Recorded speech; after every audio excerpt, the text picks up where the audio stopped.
Bem-vindos, sejam todos vocês. Esta é uma pérola gravada para quinta-feira. O nome desta pérola é De Réu a Juiz. Vamos ouvir um ensinamento transcendental. A prática cerimonial de Jesus não deve ser vivida e praticada por mim nem por você. Jesus era um judeu, vivia debaixo da lei. Como nós temos olhos iluminados, nós conseguimos filtrar o que é um ensinamento transcendental, o que era um ensinamento local, circunstancial, o que é que pode se aproveitar. Jesus era um mestre na arte do ensinamento. Suas palavras são milenares e até hoje causam grande efeito nos seus ensinamentos. Nós não seguimos a Jesus de Nazaré nas suas práticas cerimoniais. Ele praticava a lei de Moisés, quebrava algumas delas pelo mandamento maior, que era o amor. Vamos ler com calma Mateus capítulo 18, versículo de número 23, vou ler até o versículo de número 35. Veja, o ensinamento não diz respeito à lei de Moisés, ele diz respeito ao reino dos céus. Pois o reino dos céus é para os judeus, para os gentios, ou para o povo de um modo em geral? Para o povo, né? O reino dos céus também é para mim, é para você. Ele diz, por isso, o reino dos céus é semelhante a um rei que resolveu ajustar as contas com os seus servos. É um ensinamento, não é uma doutrina. Ele diz no versículo de número 24, e passando a fazê-lo, trouxeram-lhe um que lhe devia 10.000 talentos. Ele foi prestar conta e então chamou um deles, e este homem devia ao rei 10.000 talentos, uma grande soma. Talentos ali não é o que o sistema diz, Deus vai cobrar o teu talento, o teu dom. Talentos era uma moeda dos dias de Jesus. E diz o versículo de número 25, não tendo ele, porém, com que pagar, ordenou o Senhor que fosse vendido ele, a mulher, os filhos e tudo quanto possuía, e que a dívida fosse paga. Era assim que se fazia nos dias de Jesus.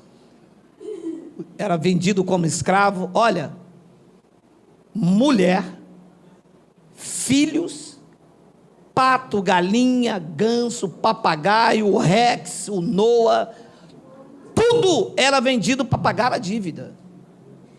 Ficava em praça pública e as pessoas eram vendidos.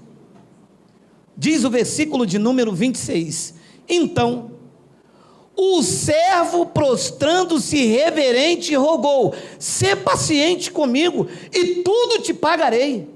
E havia mulher, os filhos sendo vendidos como escravos, o pato, a galinha, o Rex, o Bolinha. Quem tem cachorro chamado Bolinha, diga oi. Ninguém. Porque na lei geralmente o nome de cachorro é Rex, é Bolinha. E diz então no versículo de número 27, e o senhor daquele servo, compadecendo-se, mandou embora, e olha o que ele fez, perdoou-lhe a dívida. Vou falar igual o cara que faleceu. Vai vendo aí, meu amado. Versículo 28. Saindo, porém, aquele servo, encontrou um dos seus conservos que lhe devia 100 denários. Ele devia milhões. Este homem que ele encontrou, para que você coloque, devia reais. Saindo, porém, aquele servo encontrou um dos seus conservos que lhe devia 100 denários, e agarrando-o, devia milhões, o rei chamou, conversou. Esse devia reais a ele, não teve conversa, diz que agarrando-o, sufocava, dizendo, paga o que me deves. E eu vou acrescentar um pouquinho por causa da ousadia, senão eu lhe quebro a fuça. É porque agarrando e sufocando.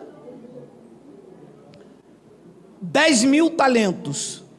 O rei chamou, conversou, perdoou a dívida, mandou embora. O rei não disse assim: olha, me paga quando puder. O rei disse: não tem como pagar?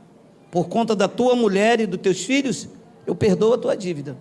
Ele saiu, no caminho ele encontra este homem, ele agarrando, sufocando, dizendo: paga-me o que deves. 29, então o seu conservo, caindo-lhe aos pés, lhe implorava: sê paciente comigo e te pagarei. 30, ele entretanto não quis, antes, indo-se, o lançou na prisão, até que saldasse toda a dívida. Versículo de número 31, vendo os seus companheiros o que havia passado, entristeceram-se muito, e foram relatar ao seu senhor tudo o que acontecera. Versículo 32, então o seu senhor, chamando-lhe, disse: servo malvado, perdoei-te aquela dívida toda, porque me suplicaste. 33, não devias tu igualmente compadecer-se do teu conservo, como eu também me compadeci de ti? Versículo 34, indignando-se o seu senhor, o entregou aos verdugos, até que ele pagasse toda a dívida. 35, assim também, disse Jesus no ensinamento, o meu Pai Celeste vos fará, se do íntimo não perdoardes a cada um do seu irmão. Se do íntimo, não é daqui para cá, é daqui para cá. Este homem, ele passa de réu a juiz, devendo. A mulher e os filhos iam ser envergonhadas, ser vendidas como escravo. Ele vê a sua vida e a sua família entrar num desastre e num colapso. O rei perdoa toda a sua dívida. O rei não disse: você me paga quando puder. O rei disse: está perdoado. Ele sai ao caminho e encontra alguém, um conservo, um trabalhador seu. E ele sai da condição de réu e vira juiz do seu próximo. Esta história deveria ser mais observada por nós, que temos a grandeza, que temos a finesse de julgar o nosso próximo quando não queremos ser julgados. Que as mãos que se levantam em direção ao Criador sejam as mesmas mãos que se estendem ao necessitado.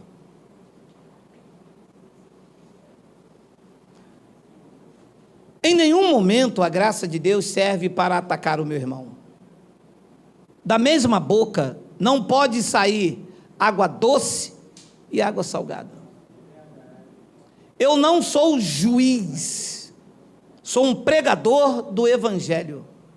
Eu não estou aqui para julgar o meu irmão, nem o vê-lo segundo a carne. Eu estou aqui para reconhecer que eu estava, ou as vidas estavam, nos dias de Paulo, com dívidas com Deus. E diz que ele rasgou o escrito de dívida, removeu inteiramente e encravou na cruz. Nesta minha trajetória de dívida cancelada, eu não posso obrigar as pessoas a pensarem igual a mim. Não estou aqui para ser o maioral, aquele que, se você não pensa igual a mim, então você está errado. Isto nunca foi evangelho. Evangelho é conscientizar as pessoas daquilo que você acredita, daquilo que é uma verdade na sua vida. Você pode conhecer o Evangelho de capa a capa. Você pode conhecer todos os versículos, recitá-los sem precisar abrir. Mas se você não respeita o seu próximo, você é tão perdido nas suas convicções quanto ele nas suas práticas religiosas. Não adianta conhecer o Evangelho e não demonstrar compaixão, não mostrar amor. O homem desse ensinamento aqui acabou de ser absolvido. A mulher ia ser vendida como escrava, seus filhos também. Ele encontra alguém numa situação de dívida inferior.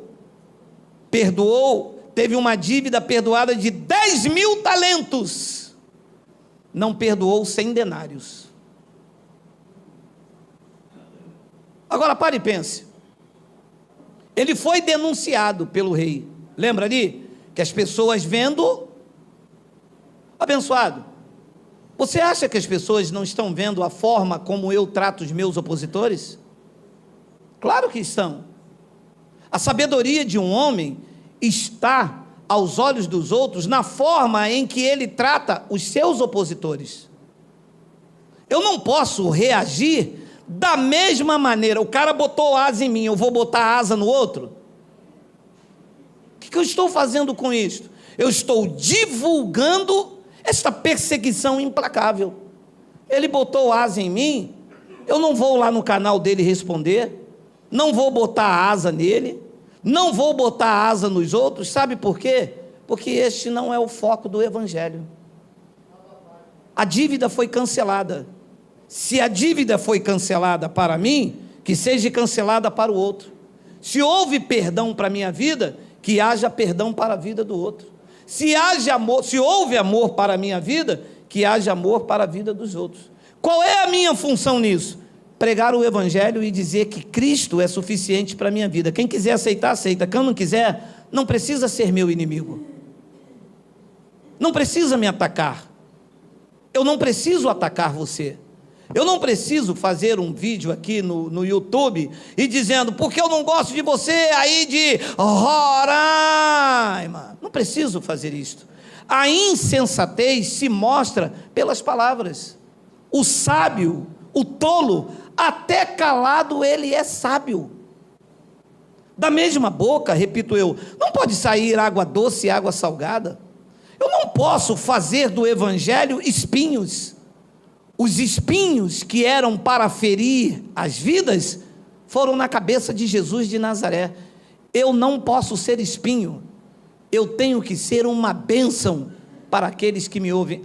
E para os meus opositores me contradizerem, eles têm que usar argumentos pautados na palavra, porque de calúnia já basta o que o sistema faz. E eu vou repetir as mesmas coisas que o sistema faz.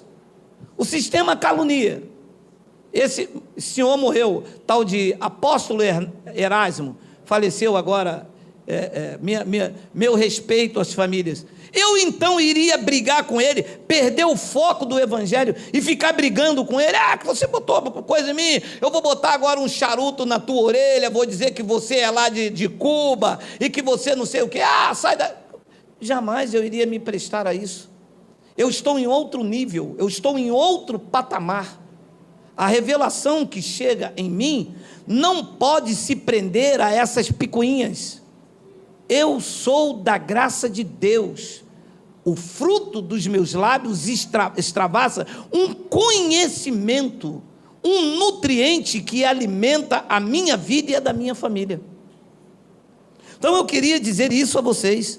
O homem sai da condição de réu e vira juiz. Muitas pessoas da graça saíram do sistema, da condição de réu, escravizado, pagando, entraram na graça agora se tornando juiz, caluniando, difamando, perseguindo, falando mal, quando deveria mostrar graça, amor e misericórdia. Colossenses capítulo de número 3, versículo de número 12, eis aí o evangelho que eles dizem que seguem, Paulo, que eles dizem que são seguidores de Paulo.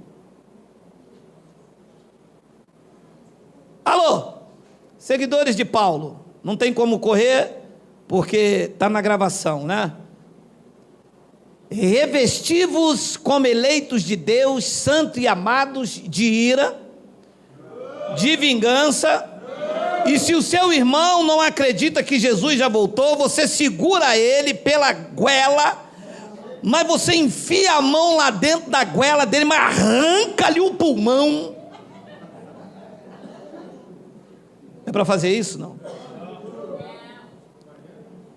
Preste atenção nas lindas falas.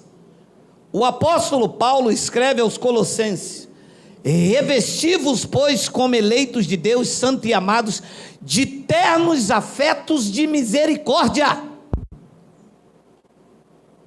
E um deles me disse: por que o senhor não vai lá, não quebra a cara dele? Por que o senhor não tem um birimbau lá? Tu não é negão, Geraldo, hein? Eu disse: sou, cara. A vontade é ir lá, quebrar a cara dele, porque se eu pegar, meu irmão, eu não largo mais não. Eu sou igual o carrapato, meu irmão. Se me matar, nasce mais. Carrapato é assim. Mas é que neste momento, a fragrância do conhecimento de Cristo exala. E sai ternos afetos de misericórdia, de bondade, de humildade, de mansidão e de longanimidade. Um abençoado disse: mas Paulo falou de Emineu e Fileto. Falou com a igreja da Galácia. Paulo fez uma pregação, subiu lá no monte lá e gritou: Emineu e Fileto, seus cães sem rabo. Paulo falou isso. Paulo escreveu a Timóteo. Roma é que fez a fofoca. Paulo escreveu a Timóteo, disse: Timóteo, olha, a palavra de Emineu e Fileto corrói como um câncer. Paulo não pregou lá para todo mundo, não. Porque quando eles gostam de difamar as pessoas, eles dizem: mas Paulo falou. Paulo falou com quem? Paulo chamou Timóteo. Roma é que fez esse compêndio aqui, ocultou algumas coisas, colocou outras. Roma é que fez a fofoca colocando aqui. Mais nada. E ele disse: revesti-vos, pois, de eleitos de Deus, santos, de terno misericórdia, de bondade, de humildade, de mansidão, de longanimidade. 13. Suportai-vos uns aos outros. Ui!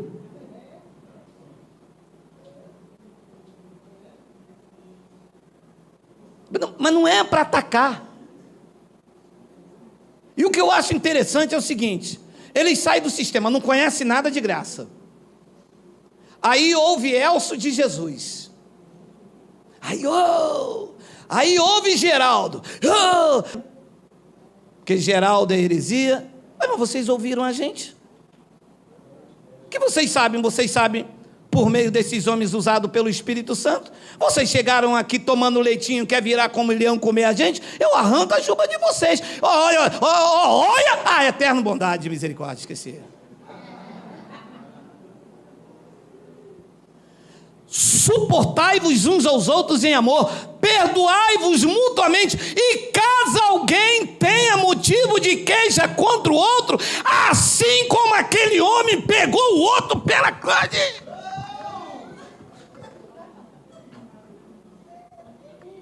Não.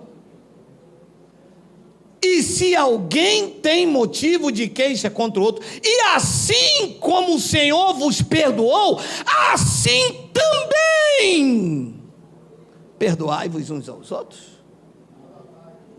Mas o cara passou de réu a juiz. O cara perdoou 10 mil talentos, milhões. O outro deve ele alguns reais, eles não. Se pelo menos ele encontrasse o cara e falar: meu irmão, o rei vai vender minha mulher, não me perdoou, você me deve, eu quero o meu dinheiro. Não, se vira, porque o cara vai me vender minha mulher, vende a tua, essa coisa ruim. Mas vende. Mas não, ele foi perdoado. Pô, ele tinha que perdoar o cara também. Ei, nós saímos do sistema. O nosso entendimento foi renovado. Nós não podemos fazer desse entendimento ataque contra o meu irmão, porque Cristo também morreu e perdoou. Deixa o cara. Diga a ele, meu irmão, Páscoa é macumba. Não, macumba não, que eu não vou atingir meus irmãos. Terno afeto de misericórdia é macumbogélio. Não, mas eu vou continuar comendo pão e suco. Tudo bem. Vamos almoçar domingo que vem? Você paga a conta? Vamos. Mas não precisa ser inimigo. Precisa? Claro que não. Cada um no seu quadrado. E vamos então falando do amor de Cristo. Assim como o Senhor vos perdoou, assim também perdoai-vos. 14. Acima de tudo isto, esteja a ira. Aproveita, já que você não perde a salvação, compra um fuzil M3. E quando ele chegar na sua, faz igual aquele pastor aqui do Rio de Janeiro. Tem um pastor metralhadora. Tchau!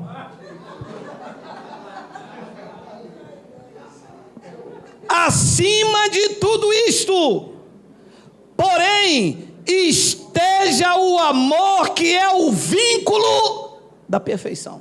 É isto que deve ser praticado por mim e por você. Não quer andar na doutrina? Cada um no seu quadrado, cada um no seu quadrado. Cada um no seu quadrado, cada um no seu quadrado. Mais uma vez, cada um no seu quadrado, cada um no seu quadrado. Cada um no seu quadrado, cada um no seu quadrado. Cada um no seu quadrado, cada um no seu. Cada um.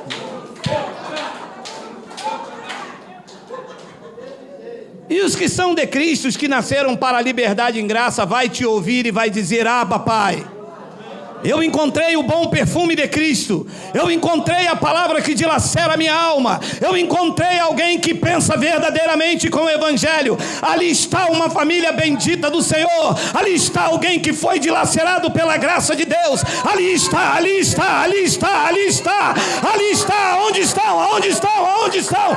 Aonde estão? Aonde estão? Muito bom. Muito obrigado.